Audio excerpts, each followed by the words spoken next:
Curtis A reached out to me, said make a theme song for my show. Said alright, just give me all the details, man. And my homie says he don't know.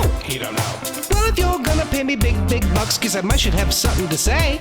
He said, you know what I bring, I'm the customizing king, nothing else matters anyway. So is he gonna have guests? I don't know.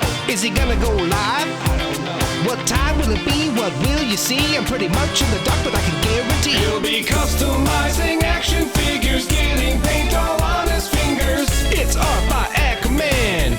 It's art by Akerman. Tips and tricks and conversation, sharing his gift with every nation. It's art by Akerman. Art by Akerman. You best get ready, cause now it's time for Art by Akerman. Okay, time to do a little video of my new customizing studio.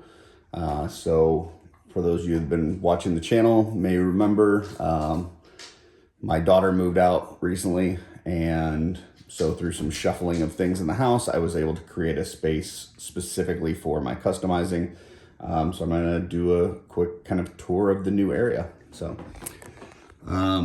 So looking into the area, we've got a nice sign there with our logo, me and Darla. It's a little hard to see on the camera. I've got some pictures that I'll throw in, but basically kind of here is my space. You got Buddy in his bed, number one.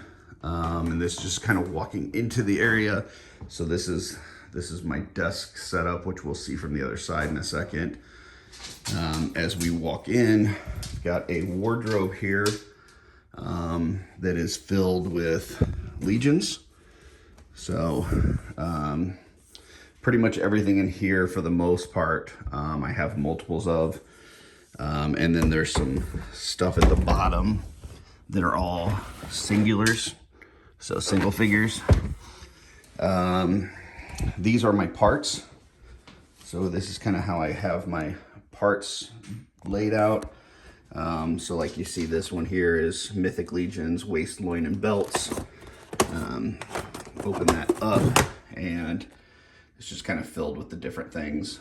These, they used to have them at Home Depot. They now have them at Walmart. And I think it's, I don't want to say the price because I don't know for sure, but I want to say they come in like 2 packs for, I don't know, $10 to $15, something like that. But those are really nice.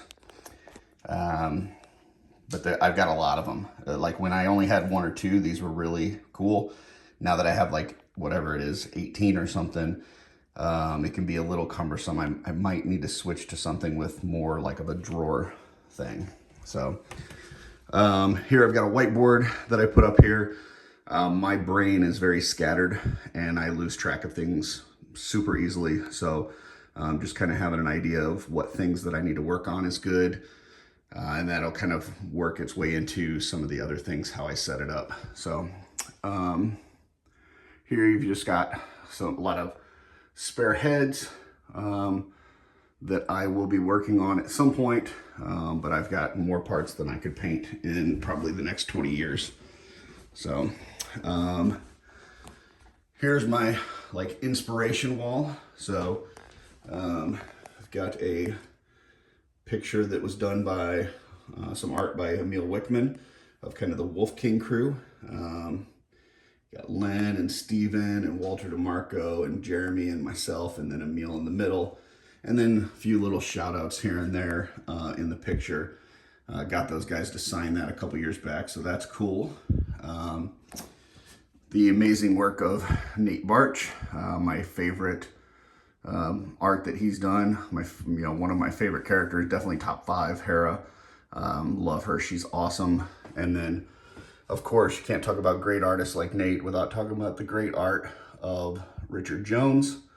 Amazing one of one piece. You can maybe see in the corner there, one of one. So if you are interested in this piece, I'm sorry, there is not another one like it.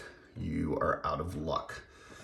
Here I've got my buddy, the office troll. The soft goods up top was created by the Strups a few years back.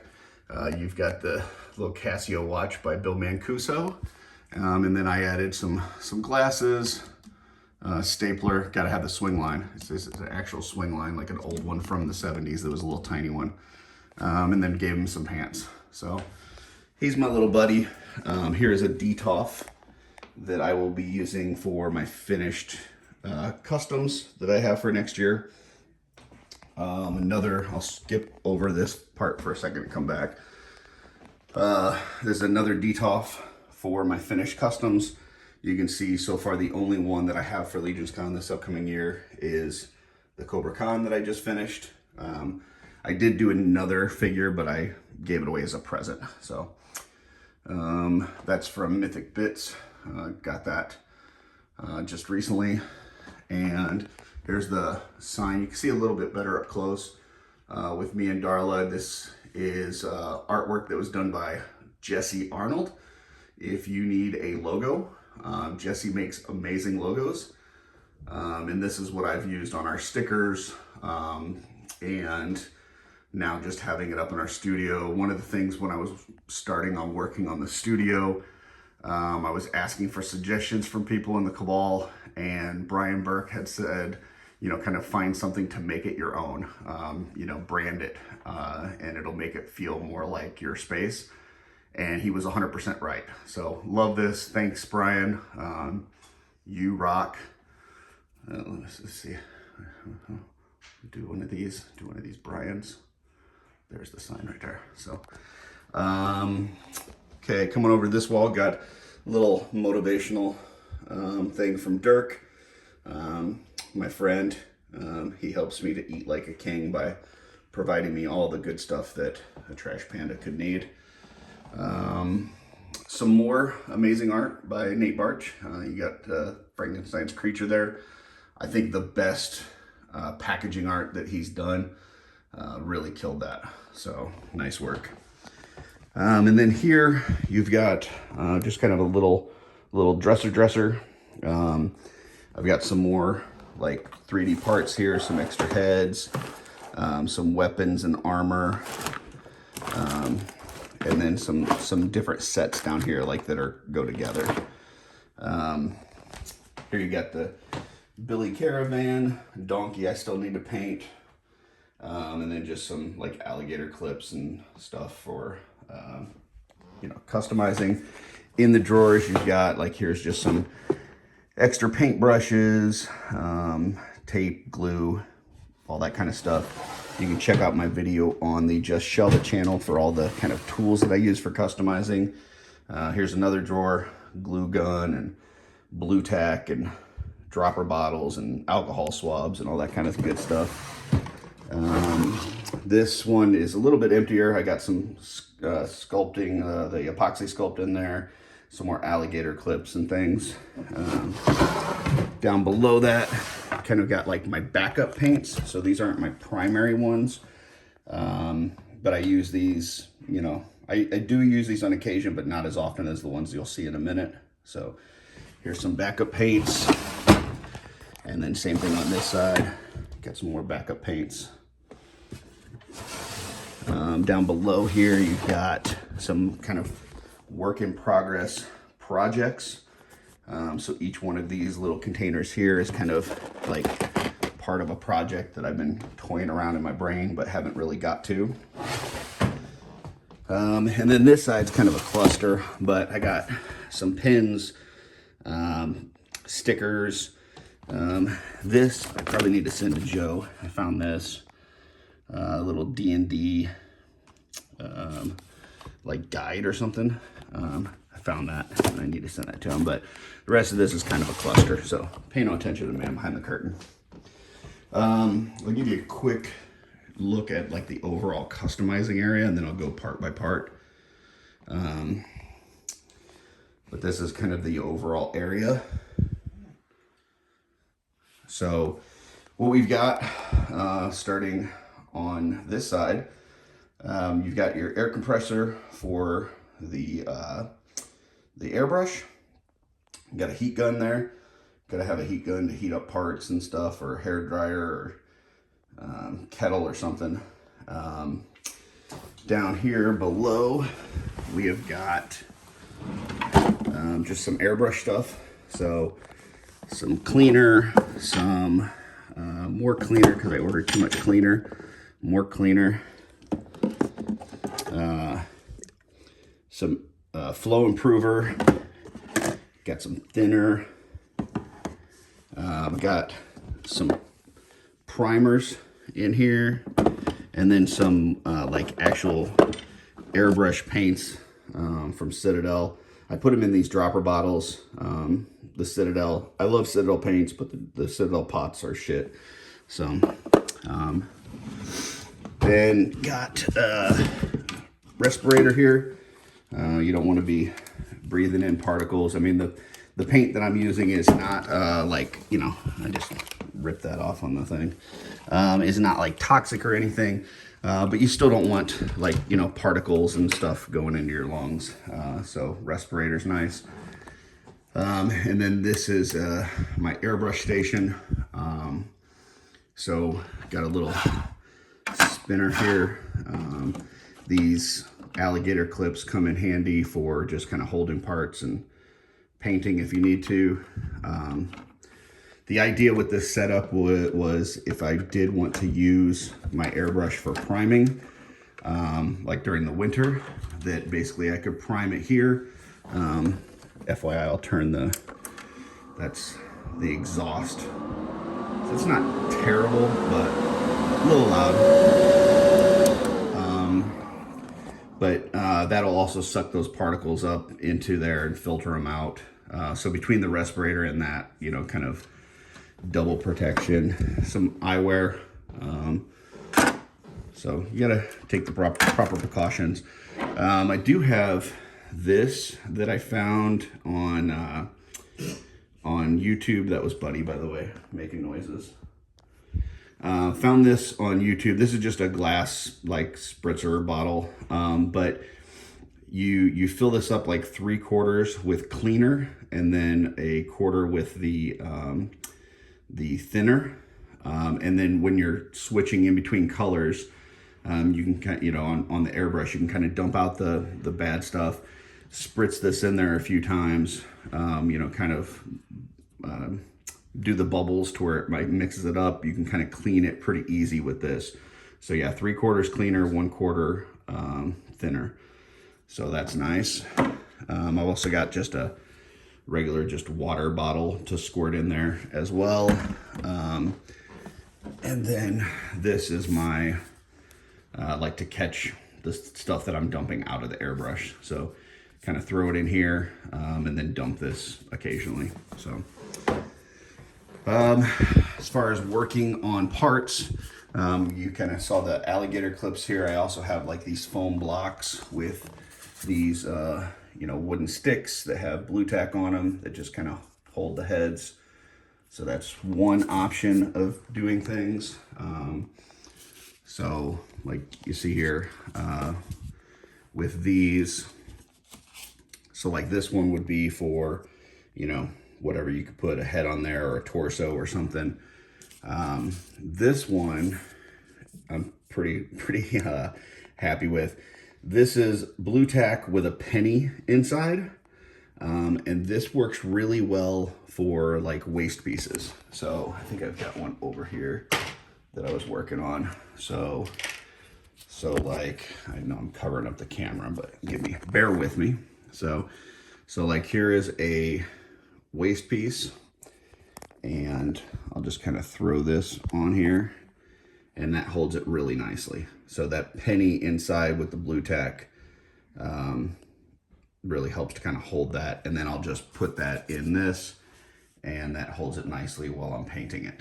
So that's kind of how that works. That's my pill container. You gotta, you know, vitamins, all that kind of good stuff. You gotta take that. Fan, air can. This works really nicely when, you know, you're sanding something or whatever. Maybe that buddy hair gets throughout the room and you gotta, you know, get rid of some buddy hair. You can use this. Ty, can you wait till I finish this video? Thank you. Next, we got some more of the sticks with the blue tack on them.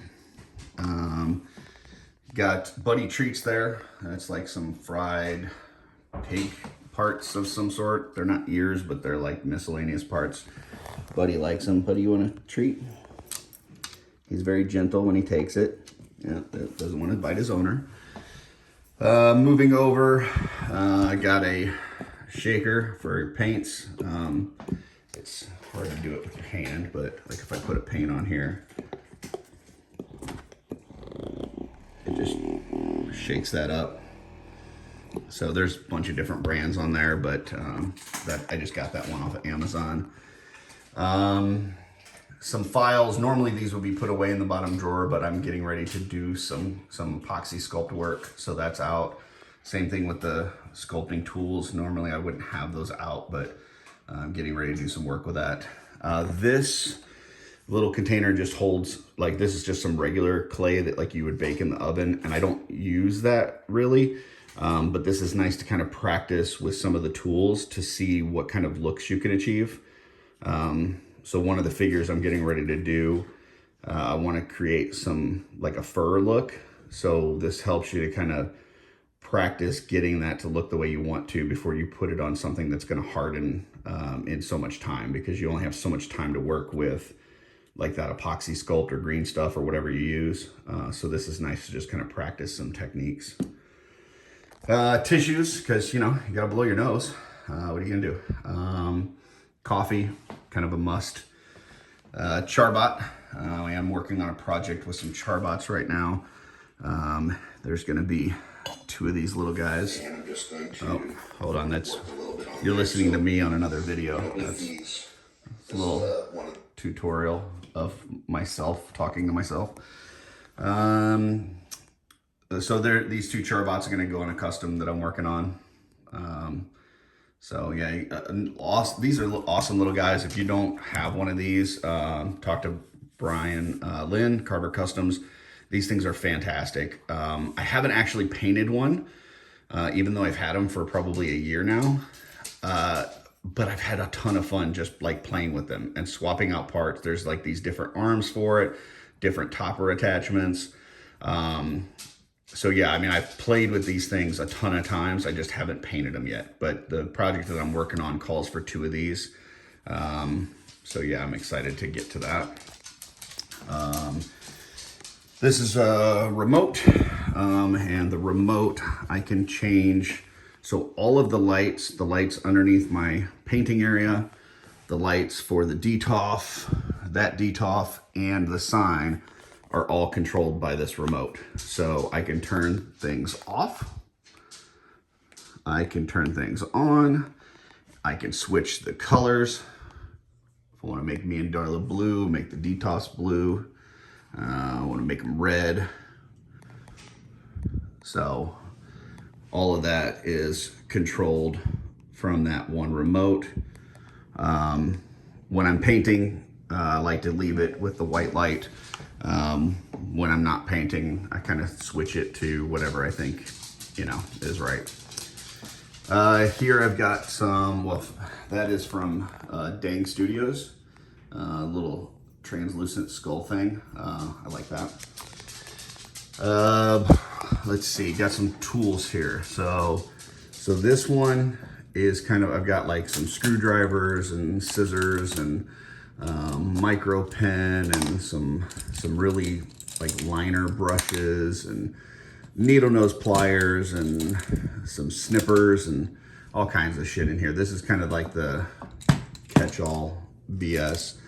This is supposed to be over here. Somebody put that in the wrong spot. So this is kind of my main brushes. So you've got like, this one is let's turn it around, find the number. This one's a number 2. So that would be kind of more of a, like a base painting kind of thing, not super detailed. You've got some brushes in the back that can be used for, kind of large coverage areas or even dry brushing, especially as those get worn out. The bristles spread apart a little bit and become better for dry brushing. Then you've got like these like the e.l.f. makeup brushes and stuff like that. I do keep this one. Is not actually, it is a dry brush, but I don't use it for dry brushing. This is a Martha Stewart brush that I got many years ago, and I use this for dusting. So if anything in my display case has dust on it, and I need to get the dust off, this is amazing for just dusting things. So just FYI. This is the Sog Monster from Captain Crunch cereal back in the day.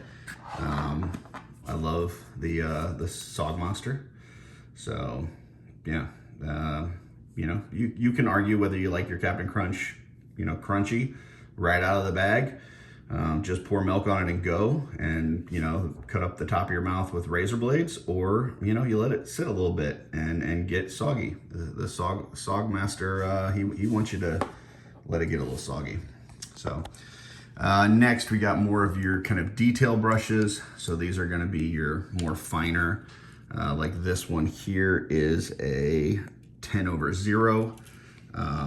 So that's going to be like super fine. We've got some other ones in here. I use various different brands. Like this is a 5/0, so that's a little bit less fine, but still pretty small. But yeah, that's more kind of your detailed stuff. Another pair of snippers. That's the one I use most, so I keep it closer to me. X-Acto knife. Try to have a spot here for everything so that it goes right back in its spot, and I know where to find it, because my brain is really bad at just not knowing where stuff is, or even if it's right in front of me, not seeing it. But inevitably, even with this having its own space, I will lose this.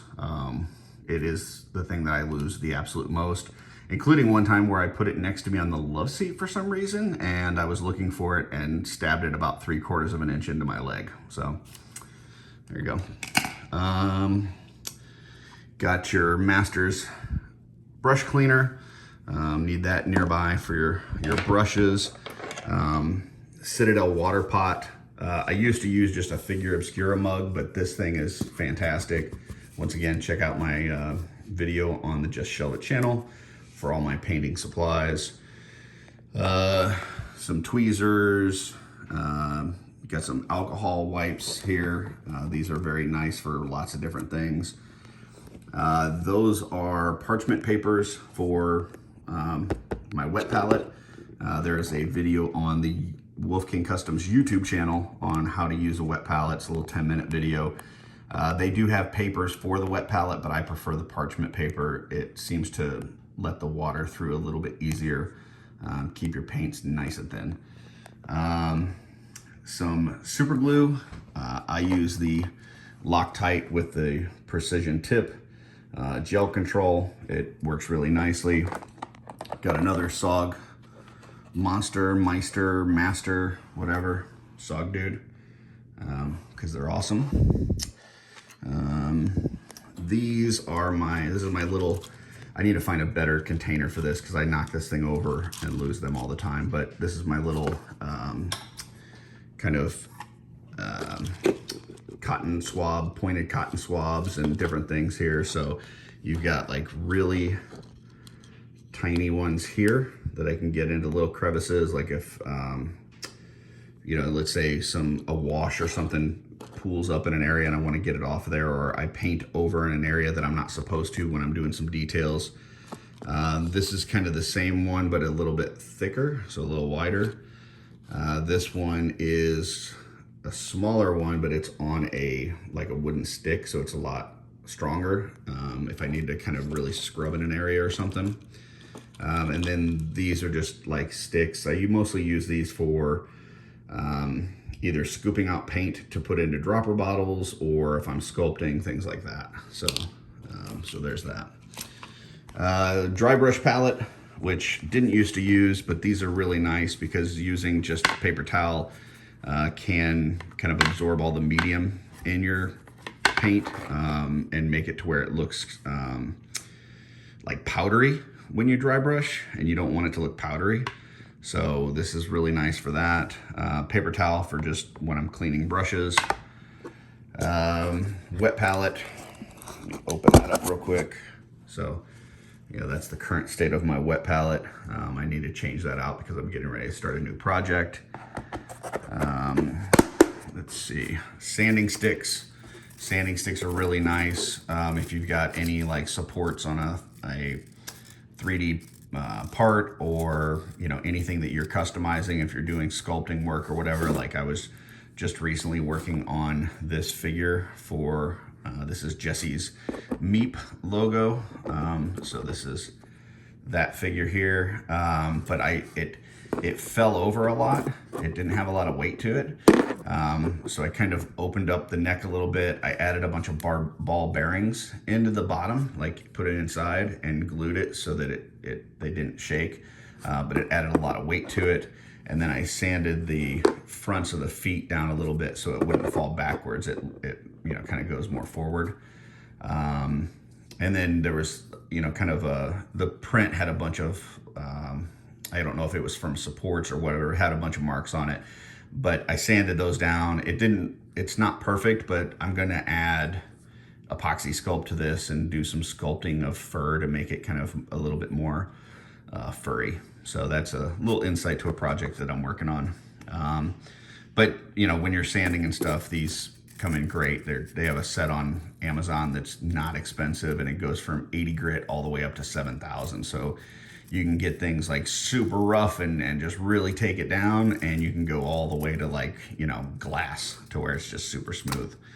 So, then up here in front of me, I've got all my paints. So these are the main ones. I showed you kind of my backup paints earlier, but these are like my main paints.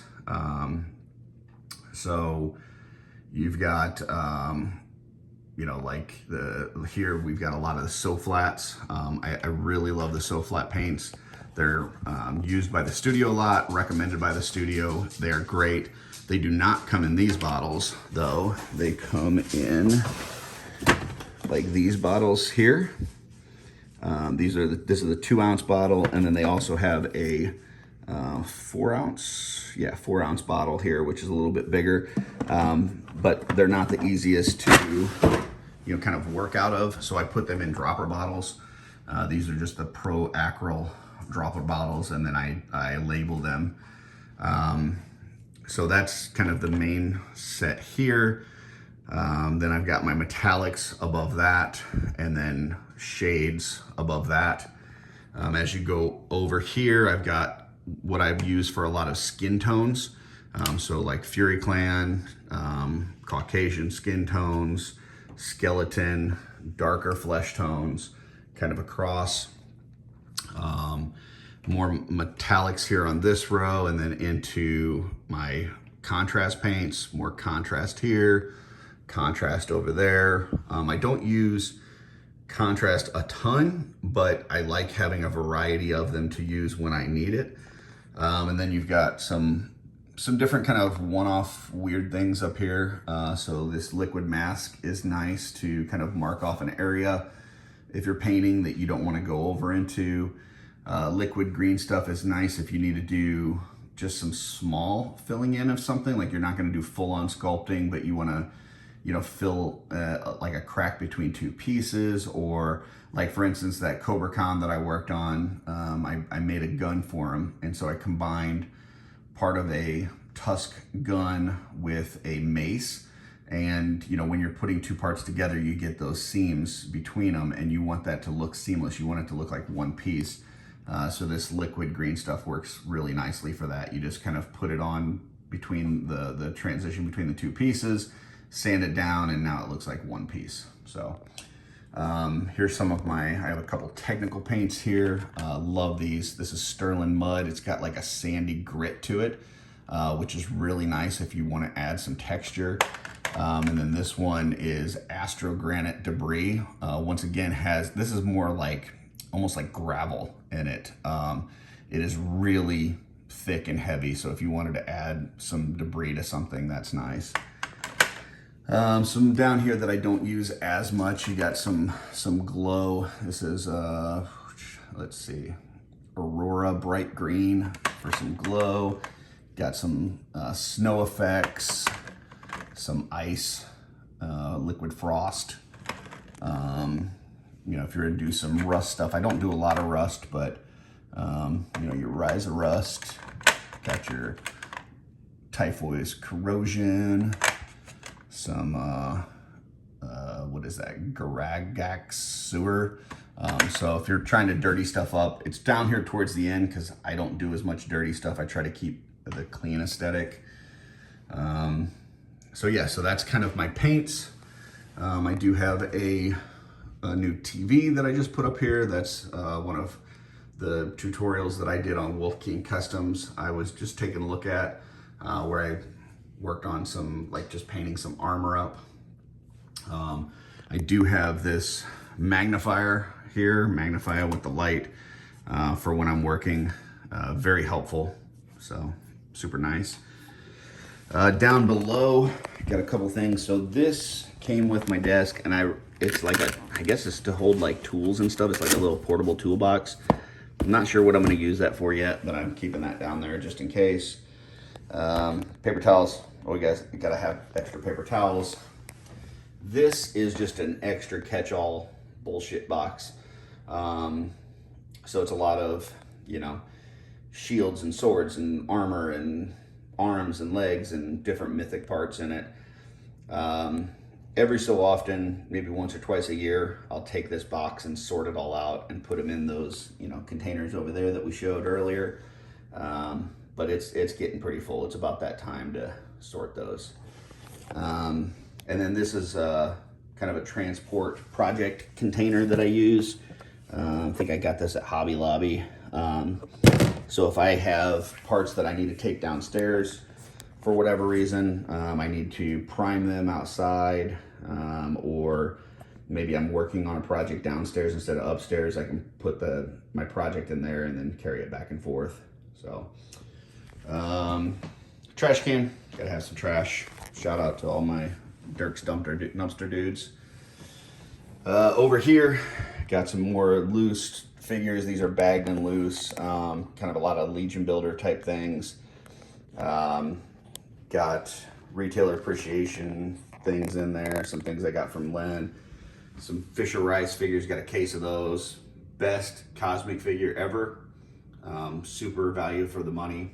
If you haven't got those, get those. And then up here, we kind of skipped this area earlier, but this is like my photo area. So a lot of my photos you'll see in this photo box here. I use these acrylic stands a lot. There's little like squares. I just got these when I got my my TV.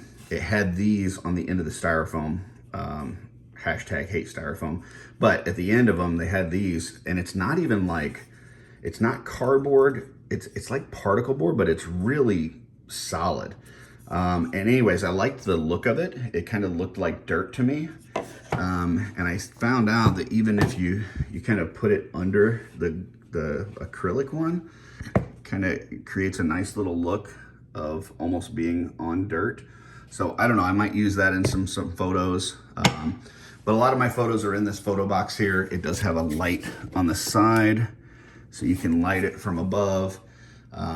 Sometimes I will block some of the light from the camera. I've got like a bounce card that I use.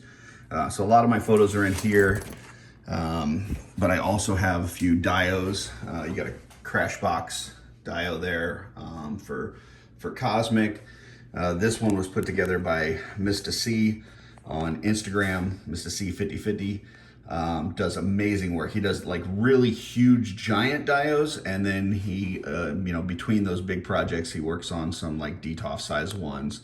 So if you need a dio from him and you don't have a massive area, I would hit him up for the, you know, his little dio ones that he does in between, because they are fantastic. So this one here is a little dungeon with a grate at the bottom that you can, you know, put a figure inside, and it's got shackles on the wall and all that kind of stuff. He does excellent work. So, and then over here you got another crash box one. It's the Echelon set. 2 walls, a door, and I can kind of reconfigure this. You know, you got different floor pieces and the walls, everything can move. So the idea with this setup is that I can, you know, if let's say it's wintertime, and I want to work on a project, I can kind of piece the project together here. I can prime the project here. I can, if I'm doing airbrushing, I can airbrush it here. I can come over here and paint the project, and then I can photograph the project and then put it in the DTOF. So I tried to get everything as organized as possible so that, yeah, it just makes everything a lot more seamless. So that is my customizing area. I will be posting this. I usually do a lot of live stuff, so I got to figure out posting this. I don't think I'll edit it at all. But hope you'd enjoy it. Let me know if you have any questions, if you have any thoughts, if I missed anything, if there's something that you would have had here to make it even more efficient, let me know. But the idea is that I kind of have this set up to where it will allow me to get more stuff done without being scatterbrained and having problems and stuff. So, like for instance, just give one more example here before I close out the video, but like when I'm painting, a lot of times, like let's say, I'll usually work with like 3 or 4 colors. So let's say I was gonna, I've got a color wheel across there, and let's say I was working with, 3 colors, and I would say, I'm gonna start with blue, right? And then straight across from blue, I got orange. So that would be a nice like secondary color, blue and orange. And then let's say for an accent color, I wanted to use like green, and I was gonna use like a, kind of a more military type green. So like if I was gonna use these colors, I might have these on my desk, and then I might have, black, because you may need to darken some stuff up. Maybe I would have like a red in case I want to darken up the orange or something. And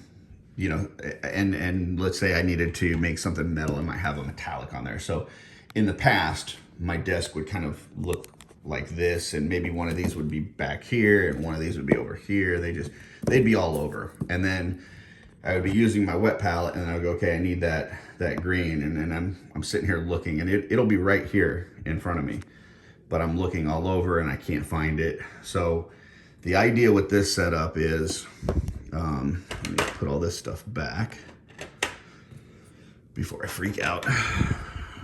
So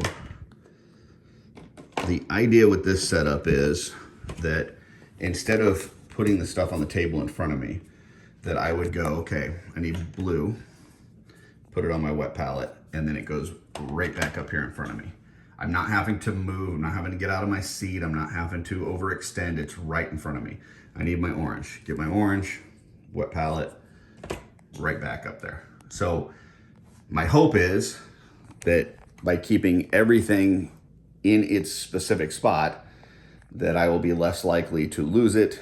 I will be less likely to get frustrated, and I will be able to keep productive, because a lot of times when I wasn't painting, it was because I was like, ugh, I don't even want to deal with my work area right now. Like, it's messy. I don't know where stuff's at. Maybe I just finished a project and I didn't clean up when I got done. I just hated it. So hoping that this new setup allows me to do it much more efficiently, because before this, I was literally sitting on the love seat in my living room with like a TV stand, TV tray, like the foldable ones, in front of me with a wet palette and one of these magnifying lights on it. And then I would just have to like grab stuff and put it on that little tray and work from there. And it was terrible. So hopefully this is a lot better. And hope you enjoyed this. If you would like an area like this as well, what I would advise is get your kids out of your house. Go, get them out, make sure that they can take care of themselves. They know how to, feed themselves and clothe themselves, and, they're, over 12 or whatever. But yeah, get them out of your house, get your space back, live your life. So that's what I got. You guys have a good one. And until next time, be creative. Thanks. See you guys. Tips and tricks and conversation, sharing his gift with every nation. creation. It's art by Akerman. Art by Akerman. You best get ready, cause now it's time for